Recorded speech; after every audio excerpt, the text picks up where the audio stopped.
Bagaimana tulisan pertama mengubah takdir manusia? Disclaimer: dokumenter ini disusun untuk kepentingan edukasi sejarah dan perkembangan peradaban. Narasi ini bertujuan menggambarkan perjalanan panjang manusia dalam menciptakan sistem komunikasi tertulis tanpa bermaksud menyinggung atau mengabaikan warisan budaya tertentu. Sebelum ada suara dalam tinta, sebelum dunia diabadikan dalam huruf, manusia bergantung pada satu hal, ingatan. Tapi ingatan rapuh. Ia bisa pudar, ia bisa berubah, ia bisa lenyap dalam satu generasi. Maka manusia menciptakan sesuatu yang bisa melintasi waktu. Mereka menulis dunia di atas tanah liat, di batu cadas, di helai daun lontar, di kulit binatang yang telah disamak, di apapun yang dapat mereka goreskan. Mereka tidak hanya menulis untuk mengingat, mereka menulis untuk bertahan melawan waktu, untuk bertahan melawan lupa, untuk bertahan melawan kematian. Sejarah tak sekadar masa lalu, ia adalah kelahiran tulisan paku. Sekitar 3.400 tahun sebelum Masehi, di tanah subur Sumeria antara sungai Eufrat dan Tigris, manusia menulis untuk pertama kalinya. Bukan puisi, bukan doa, bukan cerita. Mereka menulis tentang gandum. Mereka menulis tentang domba. Mereka menulis tentang pajak dan perdagangan. Karena kebutuhan pertama manusia adalah bertahan hidup. Mereka menciptakan tulisan paku cuneiform, simbol-simbol berbentuk paku kecil yang ditekan pada tablet tanah liat basah.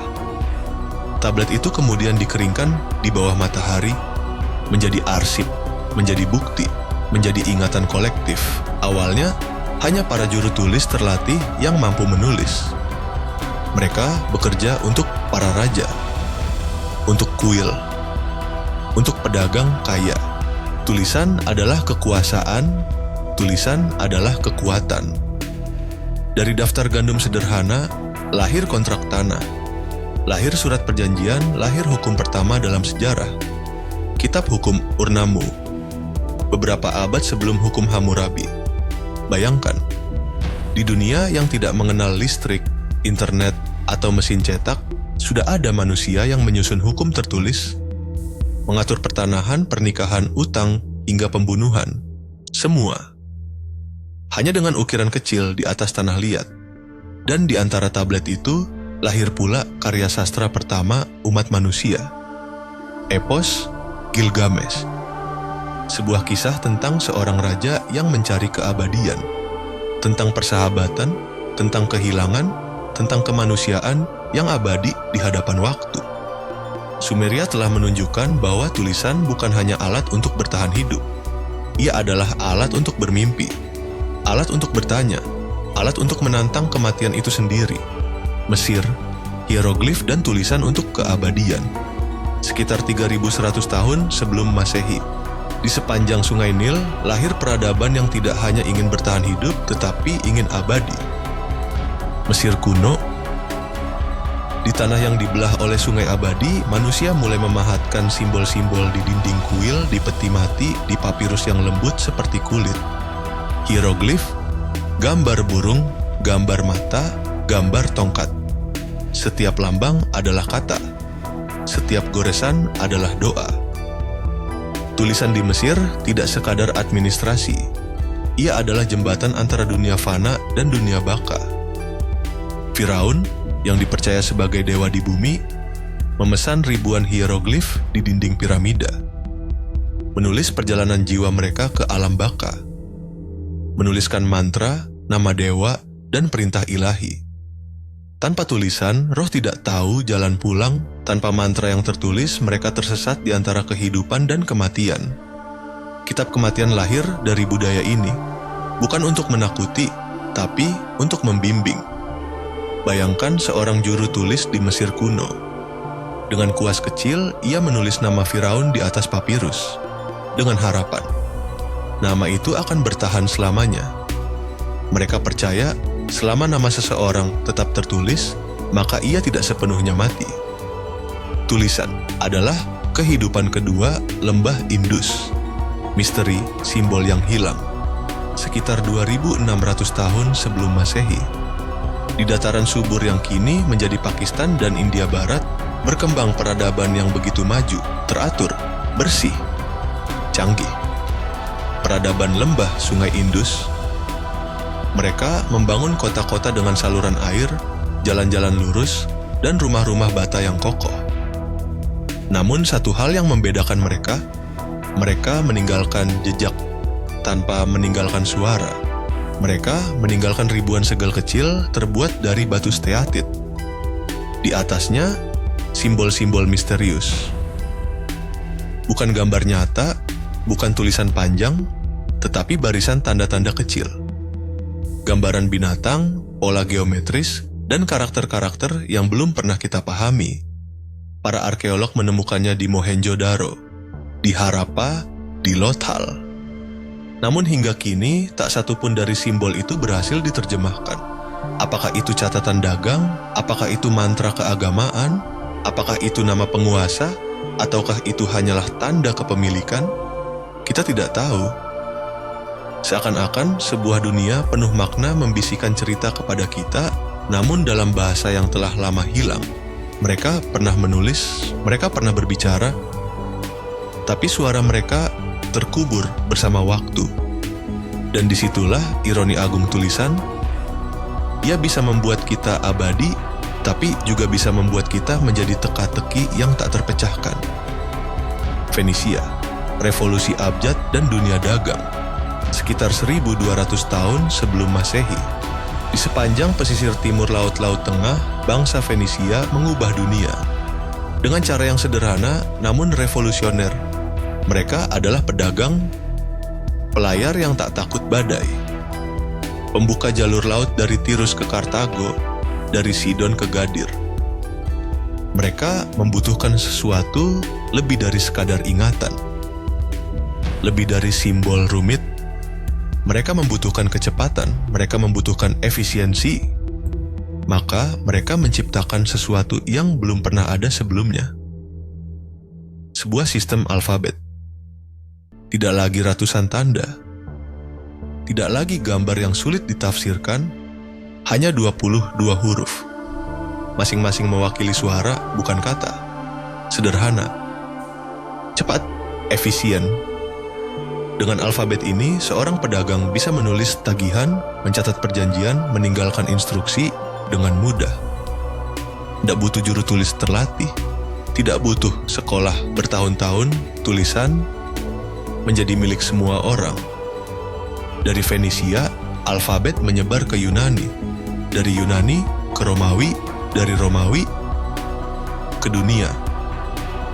Dan tanpa disadari, alfabet kecil bangsa Fenisia menjadi benih huruf-huruf yang Anda lihat hari ini di layar ini. Huruf-huruf yang Anda baca saat ini. Dari pedagang sederhana, lahir dunia literasi modern. Fenisia mungkin tidak membangun piramida atau menulis epos panjang, tapi mereka memberikan sesuatu yang jauh lebih abadi. Kebebasan untuk menulis Yunani dan Romawi. Huruf menjadi peradaban. Sekitar abad ke-8 sebelum Masehi, di daratan berbukit-bukit yang menghadap Laut Egea, orang Yunani mengambil apa yang telah dibuat bangsa Fenisia dan memberinya jiwa baru. Mereka menambahkan vokal. Mereka menyesuaikan huruf untuk bahasa mereka.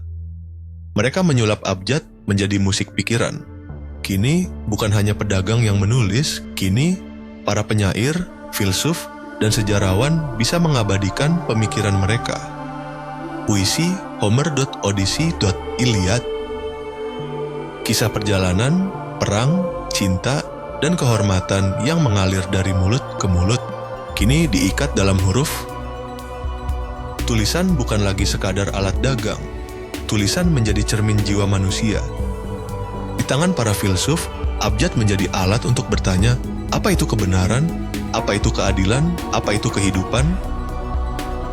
Di tangan para ilmuwan, tulisan mencatat bintang-bintang, mencatat anatomi tubuh, mencatat hukum alam. Lalu, saat Romawi bangkit, mereka mewarisi tulisan Yunani dan menyesuaikannya untuk dunia mereka. Bahasa Latin. huruf Latin menjadi bahasa hukum, bahasa tentara, bahasa perdagangan, bahasa kekuasaan. Di ukiran batu, di gulungan papirus, di perintah kekaisaran, huruf-huruf itu membentuk fondasi dunia barat. Dan ketika kekaisaran Romawi runtuh, huruf-huruf itu tetap bertahan, menyebar bersama agama, bersama perdagangan, bersama penjelajah, bertahan. Hingga hari ini, huruf-huruf yang Anda gunakan sekarang, huruf yang menulis cerita ini, adalah anak cucu dari percikan kecil revolusi Fenisia yang dinyalakan menjadi api besar oleh Yunani dan Romawi. Asia Timur, logogram Hanzi, dan kompleksitas bahasa. Di saat dunia barat menyederhanakan tulisan menjadi alfabet, di timur, di Tiongkok, manusia memilih jalan berbeda. Mereka tidak menyusun suara. Mereka tidak menciptakan huruf berdasarkan bunyi. Mereka menciptakan lambang. Untuk ide. Setiap karakter, setiap logogram adalah dunia kecil. Sebuah gagasan yang berdiri sendiri. Hanzi. Sistem tulisan Tiongkok bukan untuk kecepatan, bukan untuk kemudahan, tapi untuk ketelitian, untuk keindahan. Ribuan karakter harus dihafal. Setiap garis, setiap lengkung, setiap titik memiliki makna. Anak-anak di Tiongkok kuno menghabiskan bertahun-tahun hanya untuk menguasai dasar-dasarnya. Namun apa yang mereka dapatkan adalah warisan intelektual yang bertahan ribuan tahun. Melalui Hanzi, lahir Konfusius, lahir Laozi, lahir Sun Tzu, filsafat, strategi, moralitas.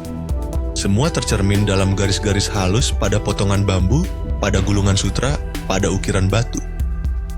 Dan dari Tiongkok, sistem ini menyebar ke Korea menjadi Hanja, ke Jepang menjadi kanji. Tiap adaptasi membawa perubahan tapi menghormati akar yang sama. Bahwa tulisan bukan sekadar alat untuk berbicara, tetapi alat untuk berpikir. Bahwa kompleksitas bukan musuh kemajuan, melainkan cermin dari kedalaman jiwa manusia. Hari ini, lebih dari 1 miliar orang membaca dan menulis Hanzi, mewarisi warisan ribuan tahun dalam setiap sapuan kuasta dunia Arab, kaligrafi, kitab, dan penyebaran pengetahuan. Pada abad ke-7 Masehi, di padang pasir gersang Jazirah Arab, sebuah suara baru menggema. Dan bersama suara itu, tulisan menemukan bentuk baru, kaligrafi. Huruf Arab tidak hanya menjadi alat untuk mencatat. Huruf Arab menjadi seni, menjadi penghormatan terhadap kata-kata suci. Dalam Islam, kata-kata memiliki quote, memiliki kekuatan spiritual. Maka menuliskannya adalah bentuk ibadah. Lahir Mushaf Utsman, naskah Al-Quran yang pertama kali dikodifikasikan, ditulis dengan hati-hati, dengan keindahan yang mendalam, setiap lengkung, setiap titik, setiap garis. Disusun bukan hanya untuk dibaca, tapi untuk direnungkan. Kaligrafi pun meluas ke masjid, ke istana, ke madrasah. Tembok dan kubah dipenuhi huruf-huruf yang menari, mengalir seperti air kehidupan. Tapi tulisan Arab bukan hanya untuk doa. Di Baghdad, lahir Baitul Hikmah, House of Wisdom. Pusat penerjemahan, penelitian, dan ilmu pengetahuan. Matematika, astronomi, kedokteran, filsafat, diterjemahkan, dikembangkan, dan disebarluaskan. Al-Khwarizmi menulis tentang aljabar, Ibnu Sina menulis Canon of Medicine, Al-Hazen menulis tentang optik. Semua dalam huruf-huruf Arab yang rapi dan hidup. Tulisan Arab menjadi jembatan antara timur dan barat.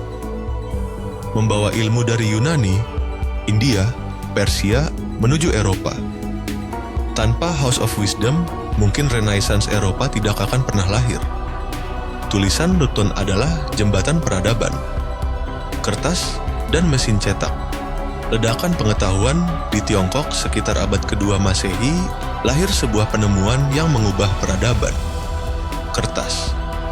Tidak lagi tablet tanah liat yang berat. Tidak lagi batu yang sulit dipahat.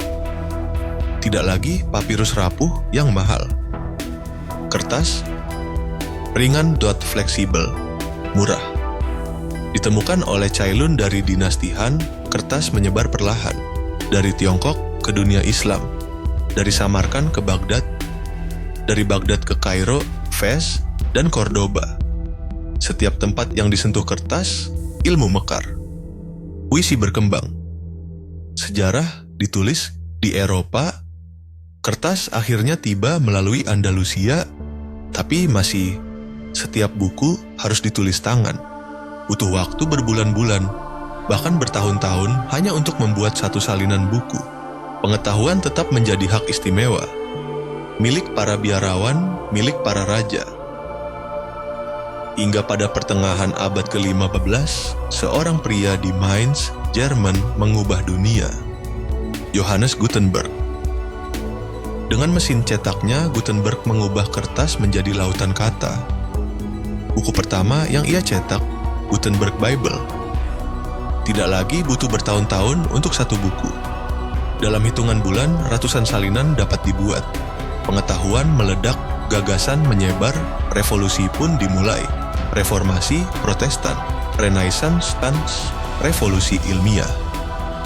Semua berhutang kepada kertas dan kepada huruf-huruf kecil yang dicetak berulang-ulang. Tulisan yang dulu hanya milik sedikit orang, kini menjadi milik dunia. Tulisan dan kekuasaan. Siapa yang boleh membaca dan menulis? Sepanjang sejarah, tulisan bukan hanya alat untuk berbagi. Tulisan juga alat untuk mengendalikan. Siapa yang bisa menulis dan siapa yang bisa membaca seringkali menentukan siapa yang berkuasa. Di Sumeria, hanya juru tulis terlatih yang boleh mencatat urusan negara. Di Mesir, hanya pendeta dan pejabat yang memahami hieroglif suci. Di Eropa, abad pertengahan, hanya biarawan terdidik yang mampu membaca kitab suci. Rakyat jelata, buta huruf, bisu di hadapan kekuasaan. Tulisan adalah benteng, benteng yang menjaga kekayaan, benteng yang menjaga kebenaran resmi. Jika Anda tidak bisa membaca, Anda tidak bisa mempertanyakan. Anda tidak bisa membantah, Anda hanya bisa menerima. Begitu besar pengaruh tulisan hingga dalam banyak peradaban, ajaran spiritual, hukum negara, dan perdagangan, semuanya diselimuti dalam huruf-huruf yang suci dan tersembunyi. Tulisan menjadi senjata. Namun di balik itu semua, selalu ada mereka yang mencoba menembus batas. Mereka yang mengajar membaca secara sembunyi-sembunyi. Mereka yang menulis dalam bahasa rakyat, mereka yang memperjuangkan bahwa ilmu adalah hak semua manusia. Dari pemberontakan kaum petani di Inggris hingga gerakan literasi dunia modern, sejarah literasi adalah sejarah perjuangan. Perjuangan untuk berbicara. Perjuangan untuk didengar. Dan di balik semua itu, ada satu keyakinan sederhana bahwa tulisan adalah kebebasan. Revolusi digital. Huruf menjadi cahaya. Zaman berganti. Batu berubah menjadi tanah liat. Tanah liat berubah menjadi papirus. Papirus berubah menjadi kertas. Dan kini tombak kertas berubah menjadi cahaya. Di dunia modern, tulisan tidak lagi bergantung pada tinta. Tidak lagi memerlukan pena. Tidak lagi menunggu pengeringan di bawah matahari. Tulisan kini bergerak secepat pikiran, dalam bentuk sinyal elektronik, dalam bentuk bit dan byte. Kita mengetik, kita mengirim, kita berbicara melalui huruf-huruf digital yang tak terlihat. Satu kata yang Anda kirimkan hari ini bisa melintasi benua dalam sekejap. Satu kalimat bisa menjangkau jutaan orang hanya dalam hitungan detik. Media sosial, .blog, .forum daring, buku elektronik, semua adalah bentuk baru dari perjalanan panjang manusia dalam menulis dunia mereka. Namun di tengah kemudahan ini, pertanyaan penting muncul. Apakah kita masih memahami kekuatan tulisan? Apakah kita masih menghargai setiap huruf yang kita ketikkan? Atau apakah tulisan telah menjadi sekadar gema kosong di antara hiruk-pikuk dunia digital? Dulu, satu tablet tanah liat mewakili kontrak kehidupan. Satu gulungan papirus mewakili doa untuk keabadian. Satu halaman buku membawa pencerahan. Hari ini, jutaan kata lahir dan mati dalam sekejap. Namun, satu hal tidak pernah berubah. Tulisan tetap menjadi jiwa manusia. tulisan tetap menjadi jembatan dari satu hati ke hati lain, dari satu zaman ke zaman lain. Bahkan ketika medium berubah, jiwa yang tertulis di dalamnya tetap abadi. Penutup reflektif. Apakah kita masih menulis untuk keabadian? Sejak manusia pertama kali menorehkan tanda di tanah liat, kita telah berusaha melawan satu musuh abadi, waktu. Kita menulis untuk dikenang. Kita menulis untuk mengingat. Kita menulis untuk hidup lebih lama dari tubuh kita sendiri. Gilgamesh mencari keabadian dalam petualangan. Sumeria mencarinya dalam tablet tanah. Mesir mencarinya dalam hieroglif suci di makam-makam batu. Fenisia mencarinya dalam huruf-huruf kecil di lembaran dagang. Yunani mencarinya dalam puisi, drama, dan ilmu. Tiongkok mencarinya dalam ribuan karakter indah yang diturunkan dari generasi ke generasi. Arab mencarinya dalam goresan kaligrafi yang berbisik doa kepada langit. Setiap goresan pena, setiap ukiran, setiap ketukan di papan ketik adalah teriakan sunyi manusia kepada masa depan. Aku pernah ada. Aku pernah berpikir. Aku pernah bermimpi. Hari ini, kita menulis lebih banyak daripada semua leluhur kita. Jutaan pesan dikirim setiap detik. Miliaran huruf lahir dan hilang dalam layar-layar kecil. Namun di tengah lautan kata-kata ini, apakah kita masih menulis untuk keabadian? Ataukah kita hanya menulis untuk sekejap perhatian? Sejenak, marilah kita berhenti. Marilah kita merenung, setiap huruf adalah batu kecil di jalan panjang sejarah manusia. Setiap kalimat adalah jembatan yang kita bangun antara diri kita hari ini dan mereka yang akan datang ratusan tahun setelah kita pergi. Kita tidak tahu huruf mana yang akan bertahan. Kita tidak tahu kisah mana yang akan dibisikkan oleh masa depan. Tapi yang pasti, selama manusia masih menulis, manusia masih berharap, masih bermimpi, masih berusaha mengalahkan waktu. Karena pada akhirnya, tulisan bukan hanya tentang menyimpan informasi. Tulisan adalah tentang menyimpan jiwa. Inilah jejak kala.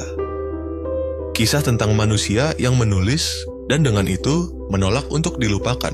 Sejarah tak sekadar masa lalu, ia adalah